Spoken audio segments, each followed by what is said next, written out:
បាទនីតិក្រមដែលបានចែងមកណាបងប្អូនទាំងអស់គ្នាដែលមានសត្វគោក្របីបាទចូលមើលថែសត្វគោក្របីរបស់បងប្អូនឲ្យបានត្រឹមត្រូវបាទចង្ការទទួលខុសត្រូវរបស់អ្នកកាន់កាប់សត្វយោងទៅតាមមាត្រាទី33នៃច្បាប់ស្តីពីចរាចរណ៍ផ្លូវគោកអ្នកជិះអ្នកដឹកឬក៏អ្នកមានសត្វចិញ្ចឹមមិនត្រូវលែងសត្វឲ្យដើររហូតលើផ្លូវឡើយយោងតាមមាត្រាទី750នៃក្រមរដ្ឋប្បវេណីមិនបានបង្ហាញពីកំហុសចេតនាឬអចេតនារបស់អ្នកកាន់កាប់សត្វនោះទេដូចនេះអ្នកកាន់កាប់សត្វត្រូវទទួលខុសត្រូវក្នុងការសងការខូចខាតប្រសិនបើមានទោះជា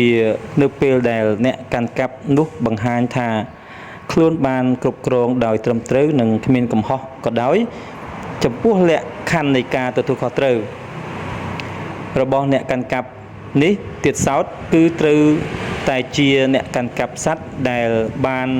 បណ្ដាលឲ្យមានការខូចខាតដល់អ្នកដទៃព្រមទាំងទំនាក់ទំនងរវាងហេតុនិងផលជាចាំបាច់ទើបអាចនាំឲ្យមានការទទួលខុសត្រូវ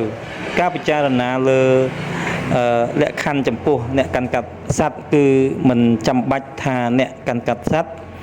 នោះមានកំហុសឬគ្មានកំហុសនោះឡើយមានន័យថាអ្នកកាន់កាប់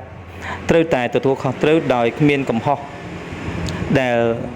មិនអាចមានការអនុគ្រោះរួចផុតពីការទទួលខុសត្រូវទេ